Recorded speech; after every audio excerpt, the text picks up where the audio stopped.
Finally the most awaited tutorial is here. আপনারা এই ডিজাইনটা এত বেশি পছন্দ করেছেন যে আজকে এই ডিজাইনটা কিভাবে করলাম সেটাই শেয়ার করব।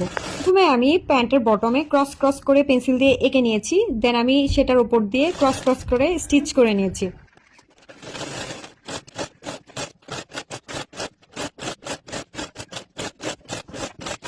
এখানে পুরো বোঝানোর কিছু নাই, ক্রসের উপর দিয়ে জাস্ট স্টিচ করে নিয়েছি, তাই স্পিডটা একটু বাড়িয়ে দিয়েছি। এই তো সেলাইটা শেষ হয়ে গেল। এখন কতগুলো ডরি তৈরি করে নিয়েছি, এই ডরিগুলো দিয়ে আমরা ডিজাইনটা করব। প্যান্টের ওখানে যে ফুলগুলা পেন্সিল দিয়ে এঁকে নিয়েছি সেইগুলোর উপরে এই ডরিগুলা বসিয়ে স্টিচ করে নেব। তাহলে চলুন ডরিটা কিভাবে ফুলের উপর বসালাম সেটা দেখাই। প্রথমে আমি ডরিটা পেন্সিল দিয়ে আঁকা ফুলের পাপড়ির উপর বসিয়ে স্টিচ করে নিলাম।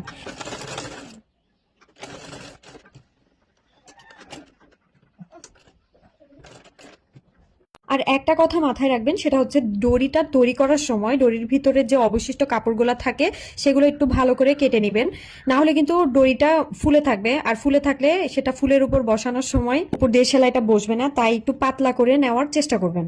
এই তো আমি একটা পাপড়ি রেডি করে ফেলেছি। এভাবে আমি প্রত্যেকটা পাপড়ির উপর দড়িটা বসিয়ে একটার পর একটা স্টিচ করে নেব।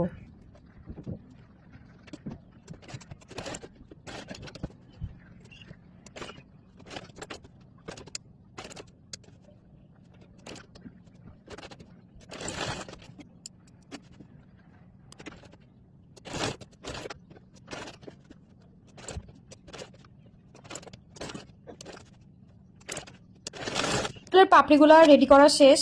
এখন আমি ফুলের ভিতরের অংশটা তৈরি করব। ফুলের ভিতরের অংশটা করার জন্য আমি আরেকটা কালারের দড়ি তৈরি করে নিয়েছি এবং সেটাও ফুলের ভিতরে বসিয়ে নিব। এখানে মেন বিষয় হচ্ছে দড়িটা পারফেক্ট ভাবে তৈরি করতে হবে। দড়িটা যদি পারফেক্ট ভাবে তৈরি না করেন তাহলে কিন্তু আপনি যে কোনো জিনিসের উপর এই দড়িটা বসাতে পারবেন না। আর দড়িটা যদি পারফেক্টলি করতে পারেন তাহলে ফুল কেন, যে কোনো জিনিস আপনি পেন্সিল দিয়ে এঁকে নেবেন, তারপরে দড়িটা খুব সুন্দরভাবে পারফেক্টলি বসাতে পারবেন কিন্তু। তো একটা ফুল আমি রেডি করে দেখিয়েছি আপনাদেরকে, এভাবে আমি বাকি 3টা ফুলও রেডি করলাম। এখানে আমি আরো 2টা ফুল দিতাম, কিন্তু সেলাই করতে করতে আর ইচ্ছা করতেছিল না, তাই আমি আর বাকি 2টা ফুল দিইনি, 3টাই করে দিয়েছি। ডিজাইনটা কিন্তু আমি উল্টা পাশে করেছি, এরপরে সোজা পাশে 2টা চাপ সেলাই দিয়ে বসিয়ে দিয়েছি। আপনারা ভিডিওটা মনোযোগ দিয়ে দেখলে বুঝতে পারবেন কিভাবে লাগালাম।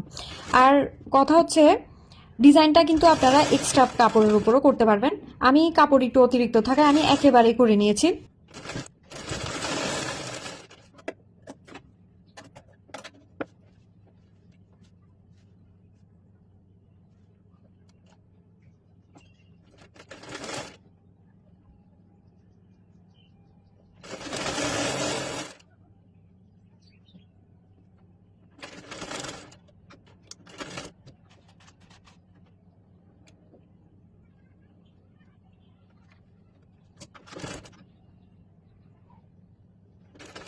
এই তো আমার ডিজাইনটা করা শেষ। আপনারা চাইলে ফুলের ভিতরে পুটলি বাটন দিয়ে ফুলের সৌন্দর্য আরো বাড়াতে পারেন। পুটলি বাটনগুলো তৈরি করতে আমার আসলে অনেক আলসেমি লাগে, তাই আমি ডিজাইনটা এভাবেই করে দিয়েছি। এখন আমি প্যান্টের সাইডগুলো সেলাই করে নিব এবং সম্পূর্ণ প্যান্টটা রেডি করে নিব।